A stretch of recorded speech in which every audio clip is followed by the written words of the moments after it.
Oke, hari ini kita akan membahas tentang momentum dan impuls.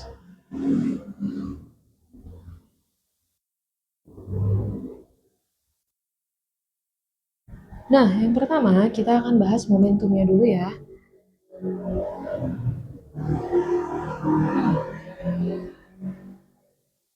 Jadi, ada yang namanya momentum. Apa sih momentum itu? Momentum itu adalah ukuran kesukaran, kesukaran itu susah ya. Derajat kesukaran sebuah benda yang bergerak untuk dihentikan. Untuk menghentikan benda yang sedang bergerak. Kan gitu. Oke.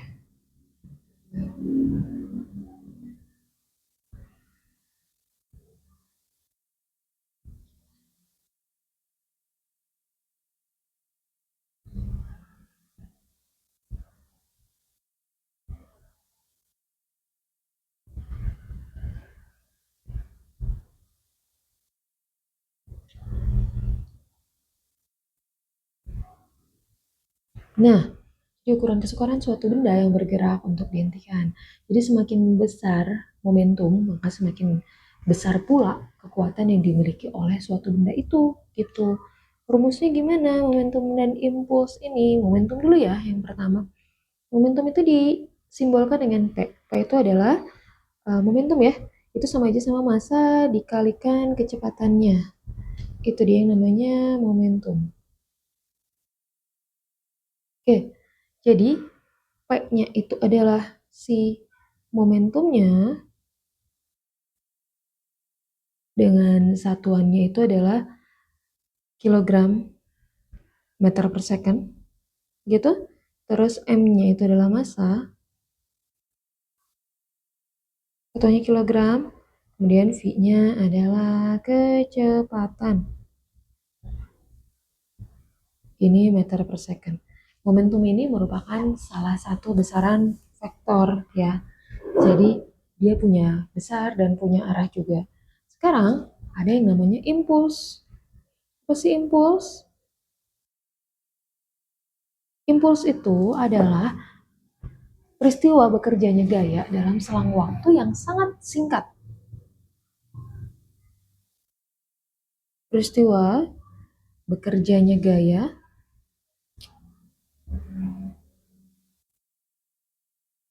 dalam waktu yang sangat singkat.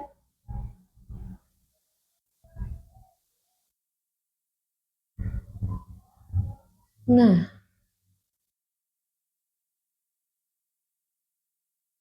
waktunya sangat singkat. Jadi si impuls ini kita simbolkan dengan I. Nah, dari definisi ini nih, peristiwa bekerjanya gaya ya, dalam waktu yang sangat singkat, delta T.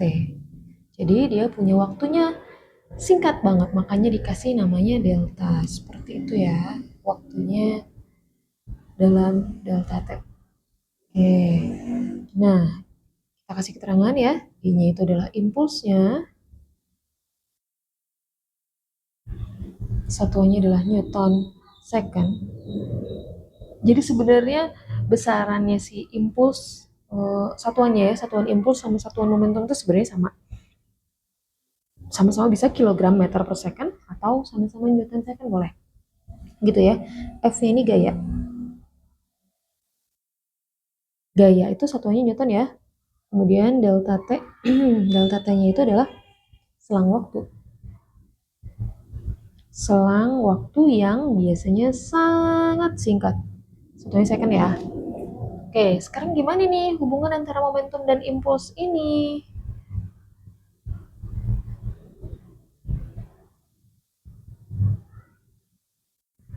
Hubungan antara momentum dan impuls. Nah, jadi ternyata yang namanya impuls itu sama aja sama delta P. Gitu ya. Jadi, impuls itu kan F dikali delta T ya. Nah, delta P-nya itu adalah P-nya impuls, artinya impuls akhir dikurang sama impuls awal. Impuls akhirnya itu adalah M dikali V akhir, V akhir, V aja kita tulisnya, kemudian dikurang sama M dikali sama V awal, gitu ya. Ini dia yang namanya hubungan antara momentum dan impuls. Keterangannya masih ada semua di situ. Kita lingkarin dulu. Nah, lanjut. Setelah ini kita akan membahas tentang hukum kekekalan momentum.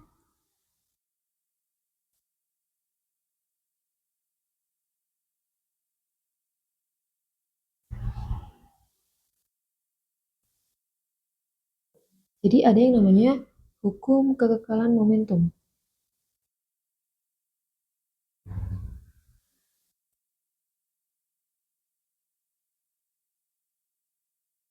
Jadi kalau misalnya ada dua benda nih, dua benda set, set.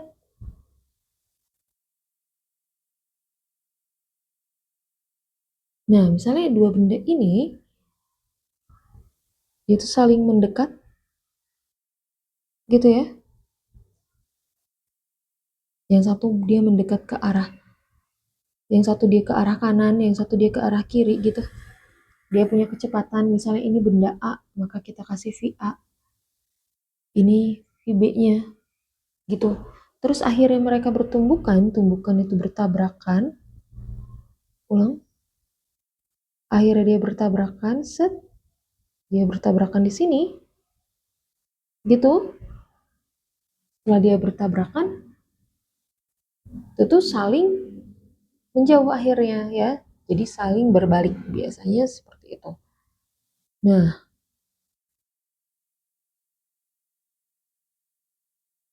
jadi nanti arahnya akan berbalik. Jadi VA, VB gitu. Nah, tapi tidak semua seperti itu, tergantung koefisien restitusi yang akan kita bahas selanjutnya.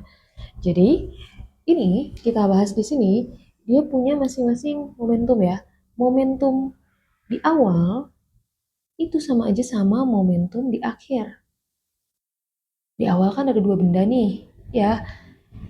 Jadi, kita sebutnya jangan awal dan akhir ya, tapi sebelum tumbukan dan setelah tumbukan.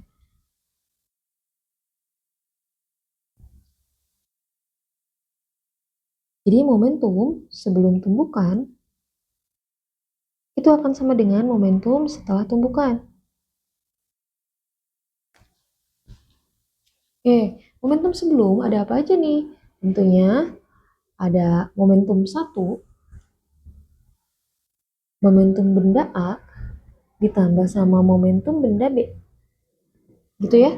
Dan sesudahnya kita simbolkan dengan momentum benda A aksen. Momentum benda A sesudah tumbukan dan momentum benda B sesudah tumbukan. Gitu ya.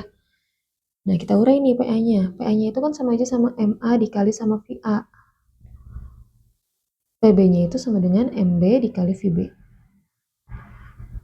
Nah, setelah tumbukannya sebenarnya masanya nggak berubah. Yang berubah hanya kecepatan dan arahnya saja. Gitu.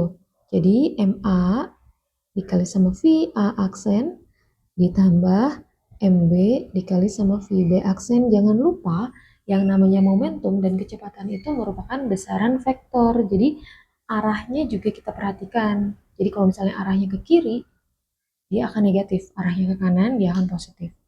Seperti itu, ya. Ini dia yang namanya momentum. Nah, eh, ada lagi yang setelah ini.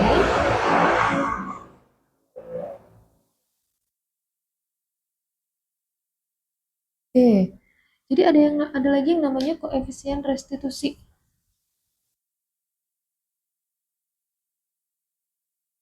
Koefisien restitusi. Jadi ini adalah perbandingan selisih kecepatan sebelum dan sesudah tumbukan ya suatu besaran. Oh ini salah ya. Ulang dulu ya, bentar ya. Set dulu. Nah, koefisien restitusi. Gitu. Jadi kalau ditanya untuk membantu, jadi nanti kalau misalnya ada kasus tumbukan, apakah dia eh, tumbukannya seperti apa, ada 3 macam keadaan di sini ya. Jadi koefisien restitusi itu ada 3 macam. Yang pertama, kita lihat dari persamaannya dulu.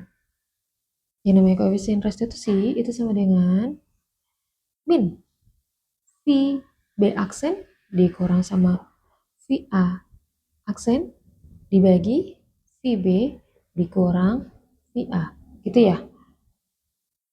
Ini persamaannya. Enggak, enggak. Nah, kita bikin kotak yang bagus. Set. Nah, ini untuk benda yang bergerak secara horizontal. Ada lagi nih untuk benda yang bergerak secara vertikal.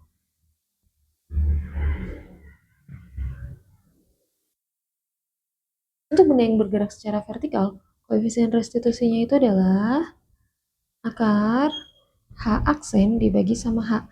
H itu apa? H itu adalah ketinggian, ya. Ketinggian. Jadi H aksen itu adalah ketinggian setelah tumbukan dan H-nya itu adalah ketinggian sebelum tumbukan. Gitu. Jadi dari sini ada yang namanya eh, macam-macam tumbukan berdasarkan koefisien restitusinya. Koefisien restitusi itu yang pertama, jadi nah, berdasarkan koefisien restitusi ini ada 3 macam, ya. Yang pertama,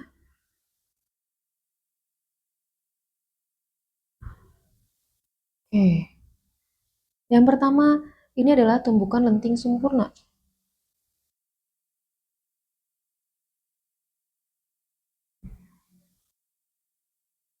Lenting sempurna. Kalau tumbukan lenting sempurna, koefisien restitusinya itu sama dengan 1. Gitu. Kemudian ada tumbukan lenting sebagian.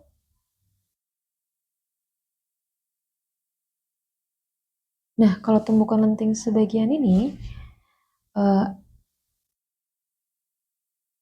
koefisien restitusinya itu antara 0 sampai 1. Dia itu lebih besar dari 0 dan lebih kecil dari 1. Gitu. Terus yang terakhir adalah tumbukan tidak lenting. Tidak lenting sama sekali. Kayak gimana sih tumbukan tidak lenting sama sekali? Itu biasanya, nah ini yang koefisien restitusinya 0 ya. Biasanya ini terjadi pada ketika benda sedang bertumbukan, kemudian dia jadi satu, gitu ya, bergabung dianya, gitu. Nah, kalau di tumbukan lenting sempurna, dia itu berlaku hukum kekekalan momentum, ya. Ini di ketiga keadaan ini semua berlaku hukum kekekalan momentum. Yang mana hukum kekekalan momentum? Yang ini, ya. Ini dia nih, hukum kekekalan momentum. Juga sama berlaku hukum kekekalan momentum.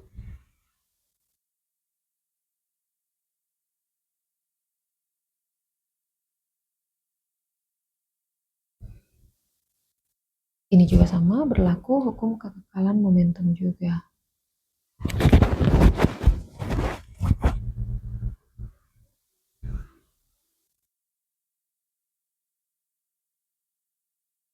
Yang membedakannya apa?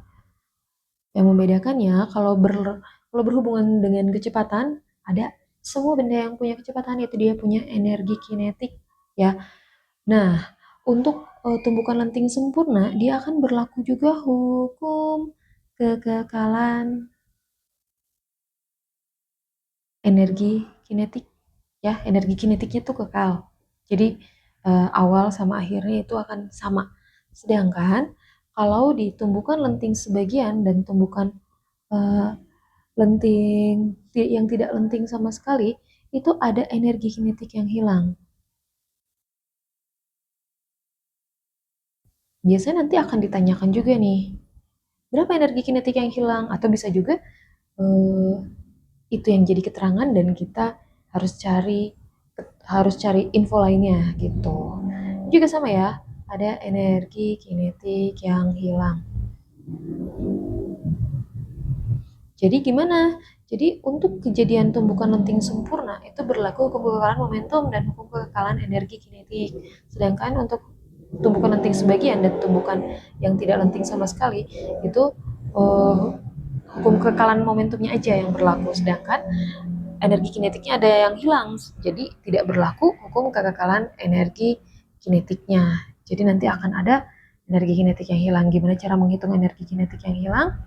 Energi kinetik yang hilang itu sama dengan perubahan energi kinetik dibagi energi kinetik awal dikali 100% gitu ya. Ini cara buat cari energi kinetik yang hilang. Oke, kita buat keterangannya dulu ya di sini. Nah, oke. Jadi di sini ada keterangan M itu adalah massa. Kemudian V itu adalah kecepatan. Kalau V saja berarti kecepatan sebelum tumbukan ya.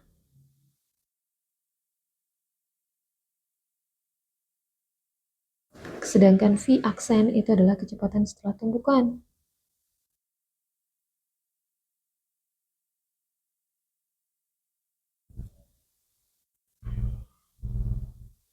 Gitu. Oke. Oke deh, segitu belajar kita kali ini. Selanjutnya, ini tentang teorinya ya, pembahasan teorinya cukup segini.